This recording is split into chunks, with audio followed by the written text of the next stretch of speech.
Hello everyone, welcome to all in virtue physics classes. आज की class का topic है common emitter configuration. Last lecture में हमने कॉमन बेस कॉन्फ़िगरेशन देखा था।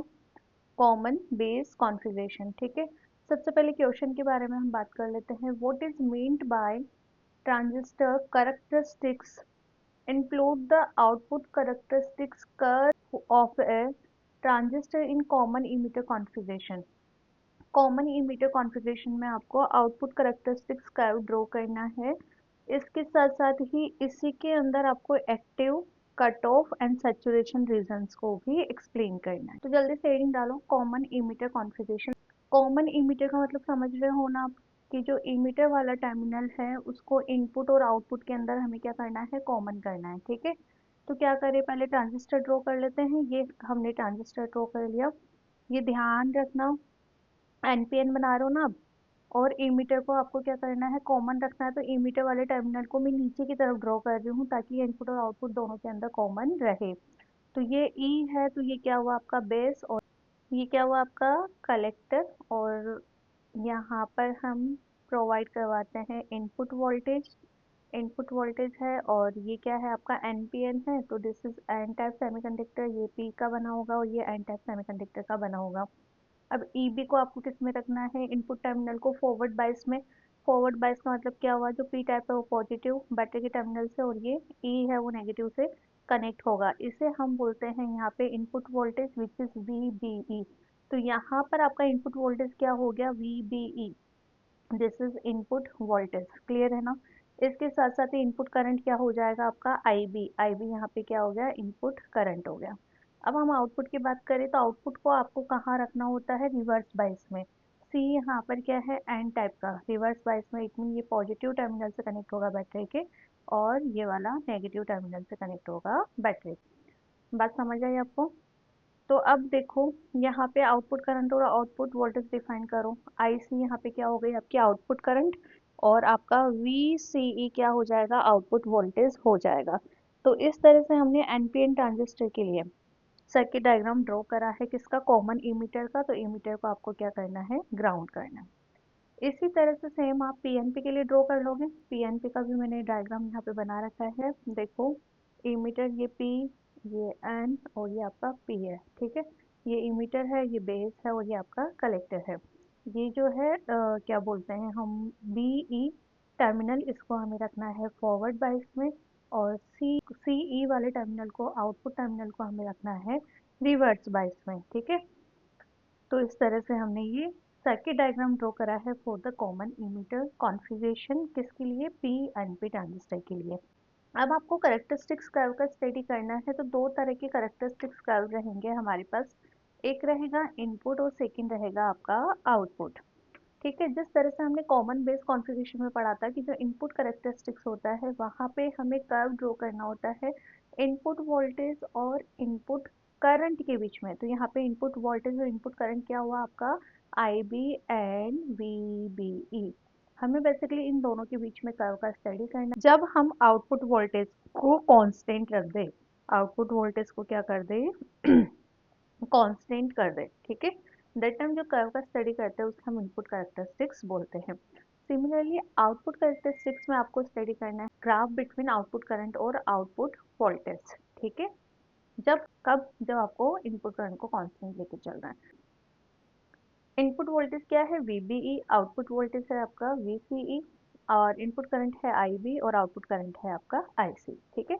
हेडिंग डालो, इनपुट कैरेक्टरिस्टिक्स। इनपुट कैरेक्टरिस्टिक्स में क्या पढ़ते हैं हम, the curve between input current and input voltage दोनों किस तरह से वेरी कर रहे हैं जब हमें आउटपुट वोल्टेज को कांस्टेंट रखना है।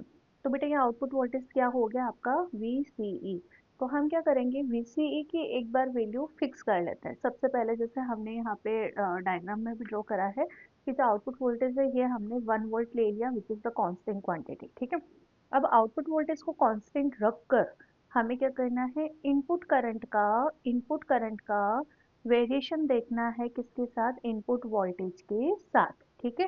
So here the curve between input current and input voltage at constant output voltage. तो किस तरह से कर्व हमें फाइंड आउट हो रहा है, लाइक दिस। हमने VCE को पहले हमने 1 वोल्ट पे कांस्टेंट रख दिया। अब हम क्या कर रहे हैं, VBE की वैल्यू इंक्रीज कर रहा है। जैसे हमने VBE की इंक्रीज थोड़ी सी इंक्रीज करी, IB में कोई वेरिएशन नहीं आ रहा। फिर थोड़ा सा और बढ़ाया तो IB में कोई वेरिएशन नहीं आ रहा, ठीक है। फिर एक ऐसी वैल्यू आई VBE की जहां पर IB बढ़ना स्टार्ट हो गया, ठीक है। इस minimum value of input voltage, इसे हम बोलते हैं कट इन वोल्टेज। क्या बोलते हैं, कट इन वोल्टेज, ठीक है। वही जर्मेनियम और सिलिकॉन दोनों तरह के ट्रांजिस्टर के लिए अलग अलग होती है कट इन वोल्टेज की value. So in the common emitter configuration, base current is the input current and base emitter voltage VB is the input voltage.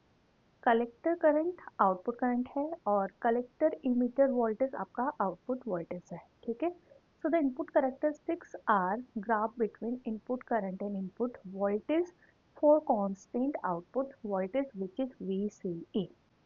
There is a value of VBE below which input current is very small.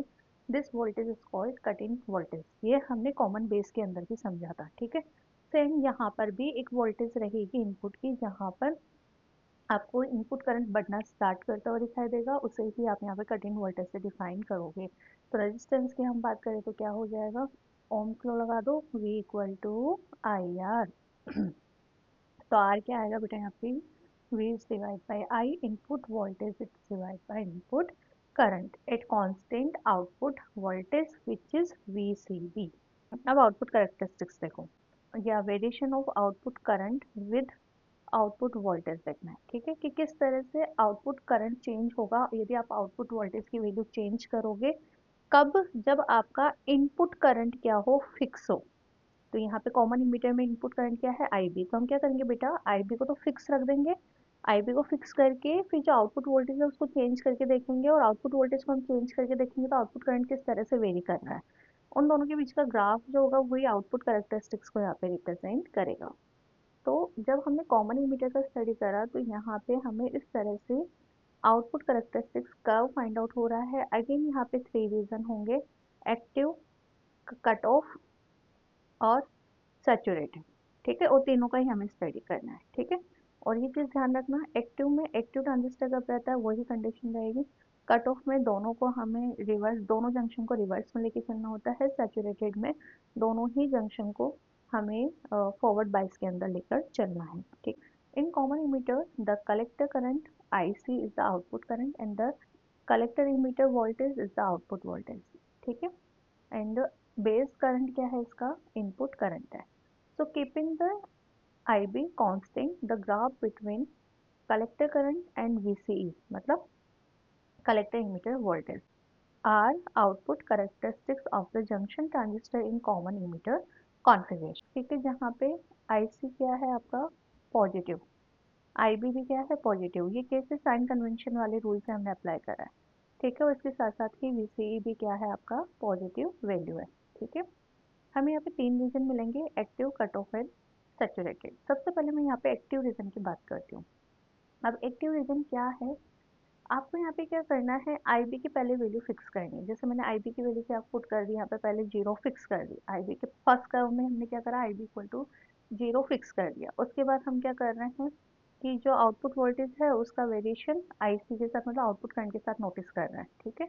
तो हम यहाँ पे क्या note कर रहे हैं, जैसे जैसे आप VCE इंक्रीज करोगे ना, VCE इंक्रीज करोगे तो IC में कुछ वेरिएशन नहीं आ रहा, पर धीरे धीरे जैसे जैसे आप और इंक्रीज करोगे, पहले 1 फिर 2, फिर जैसे हमने और इंक्रीज करा तो IC इंक्रीज हुआ कहाँ तक, थोड़ा सा अमाउंट ऑफ IC इंक्रीज हुआ और उसके बाद क्या हो गया, सैचुरेटेड हो गया। सैचुरेटेड मतलब उसके बाद आप आउटपुट वोल्टेज कितना भी बढ़ा लो, आपका जो IC है वो कांस्टेंट ही आ रहा है। सिमिलरली अब क्या कर रहे हैं हम, IB की वैल्यू फिर चेंज कर रहे हैं। IB की फिक्स कर दी मैंने 10 माइक्रो एम्पियर। अब 10 माइक्रो एम्पियर कर दिया, उसके बाद हमने अगेन कर्व देखा आउटपुट वोल्टेज और आउटपुट करंट में। तो आउटपुट वोल्टेज इंक्रीज कर रहा हो तो आउटपुट करंट इंक्रीज हो रहा है, फिर उसके बाद सैचुरेटेड हो रहा है। फिर हमने क्या करा, ये भी ध्यान रखा है इसमें, ये क्या बोलते हैं, जो इनपुट करंट है ना IB, इनके बीच में जो हम चेंजेस ले रहे हैं वो फिक्स चेंजेस ले रहे हैं। लाइक दिस, पहले 10 माइक्रो फिर 20 30, तो इनमें गैप कितना है, फिक्स हुआ ना 10 माइक्रो एम्पियर का। तो इस तरह से एक फिक्स गैप या फिक्स अमाउंट ऑफ गैप से हम क्या कर रहे हैं, IB को इंक्रीज कर रहे हैं। तो हमने यहाँ पे क्या नोटिस करा है कि जो आउटपुट वोल्टेज है उसके साथ साथ आपका आउटपुट करंट इंक्रीज होगा, फिर एक वैल्यू के बाद सैचुरेटेड हो जाता है, एक वैल्यू के बाद सैचुरेटेड हो जाता है।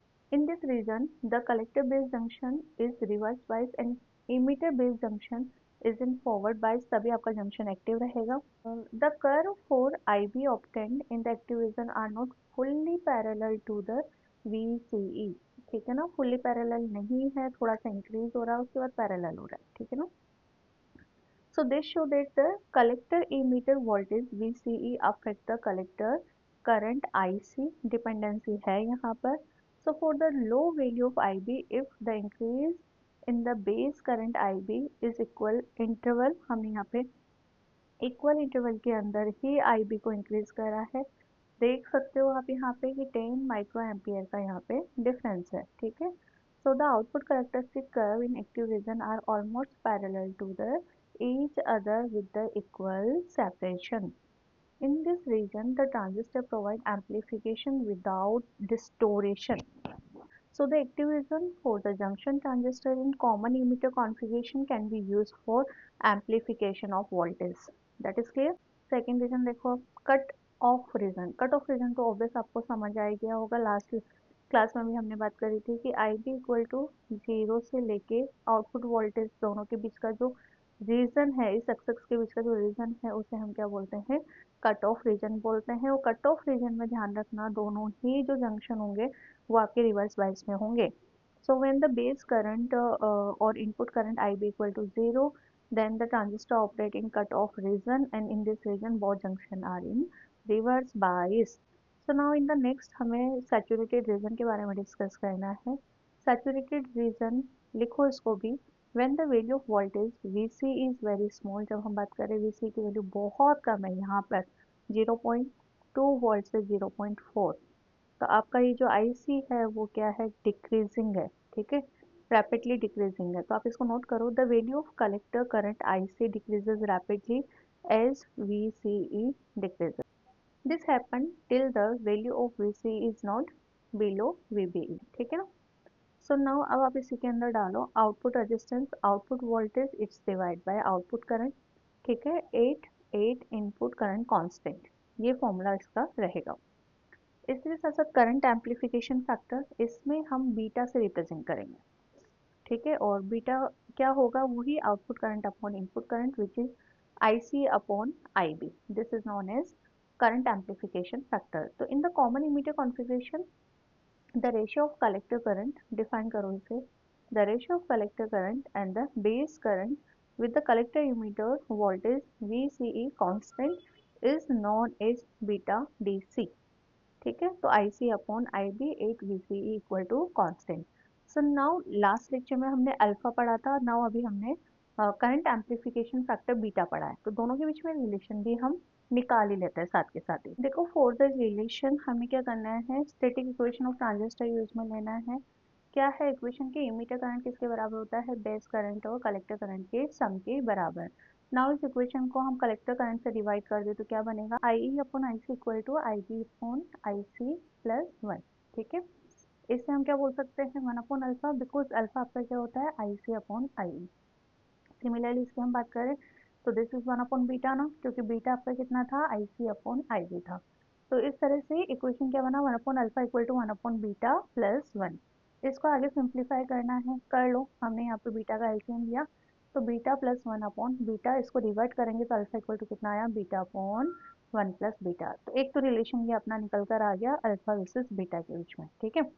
नाउ अब हम बीटा इक्वल टू कैलकुलेट करते हैं कि बीटा इक्वल टू हमारे पास कितना निकल कर आएगा। इसको हमने आगे सिंप्लीफाई कैसे करा है, देखो 1 अपॉन बीटा को हम इधर लेकर आए, ठीक है, ये देखो इधर 1 अपॉन बीटा को हम इधर ले आए, ठीक है। इसको सिंप्लीफाई करना है, अल्फा को इधर लाकर इससे मल्टीप्लाई कर दो, अल्फा को हम इधर ले आए और अंदर मल्टीप्लाई कर दिया, तो इक्वेशन आपका क्या बना बेटा, देखो यहाँ पे beta minus alpha beta equal to alpha, beta मैंने कॉमन लिया तो 1 minus alpha equal to alpha, तो beta in the term of alpha आया मेरे पास alpha upon 1 minus alpha. So this is the relation between beta and alpha, ठीक है।